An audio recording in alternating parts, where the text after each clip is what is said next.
মুসা আলাইহিস সালাম ফেরাউনের বাবুর্চিকে এক থাপ্পড় মারলেন রেগে মেগে। উনি থাপ্পড় মারছিলেন আদব শিক্ষা দেওয়ার জন্য, কিন্তু বেচারা সাথে সাথে মরে গেছে।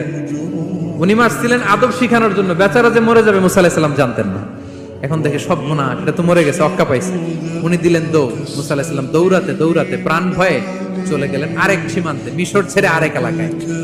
যে দেখে কিছু লোক ধাক্কাধাক্কি করে তাদের উটগুলোকে পানি খাওয়াচ্ছে, আর দুইটা মেয়ে পাশে চুপ করে বসে আছে।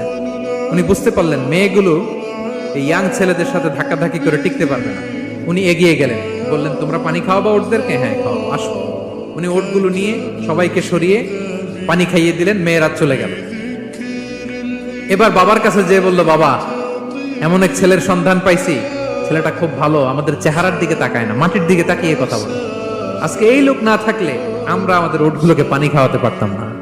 আর ভিনদেশী লোক, আমরা চিনিও না। ইন্না খায়রা মান ইস্তাজারতাল কবিয়ুল আমিন। বাবা করেন, আমাদের তো রাখাল লাগবে, আমাদের দেখভাল করার জন্য তো একজন সুপারভাইজার দরকার, এই ছেলেকে আপনি কাজে রেখে দেন। সুবহানাল্লাহ পড়বেন না? হ্যাঁ। বাবা বললো যাও নিয়ে আস।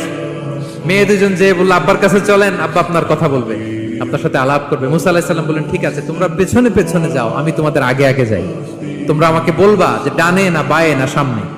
সুবহানাল্লাহ পড়বেন না?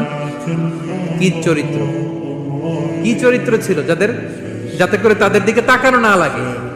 মুসা আলাইহিস সালামের নজর যেন তাদের দিকে না পড়ে। মুসা আলাইহিস সালাম বললেন আমি আগে যাই, তোমরা পিছন থেকে বলো ডানে না বায়ে, কোন গলি, কোথায় যাব। আল্লাহু আকবার। তো যাওয়ার পরে মুসা আলাইহিস সালামের সততা, এই বিশ্বস্ততা আর স্ট্রেংথ, শক্তি দেখে ওনাকে কাজে রেখে দিলেন মেয়ে দুটার বাবা। সুবহানাল্লাহ বলেন। আর বললেন এত বছর কাজ করবা, পারিশ্রমিক হচ্ছে কাজ যখন শেষ আমার এক মেয়েরে তোমার কাছে বিয়ে দিয়ে দিবে। আল্লাহু আকবার।